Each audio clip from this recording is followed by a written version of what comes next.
फक्त थोडं असं पायाने असं क्रॉस व्हायचं आणि दाखवायचं. पब्लिक नाही नाही नाही.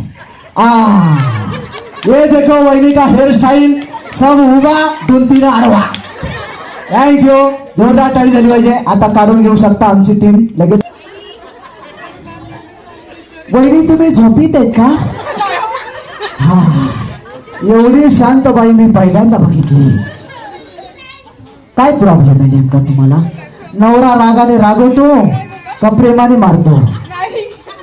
थँक्यू. बर, या तुम्ही कसा स्टॉल लावले जरा दाखवा. बघा वहिनीचा घुताडा इकडून तिकडून बरोबर खावल्यात. थँक्यू. या बाजू करायला, भाताची लावणी करायला घेऊन जा. बरोबर अंतराने पेरणी करता. थँक्यू. जोरदार टाळी झाली पाहिजे वहिनीसाठी. आई वहिनीने छान लावलेले पण थोडीशी गडबड केली. काय केली तुम्हीच बघा. वहिनी दाखवा त्यांना.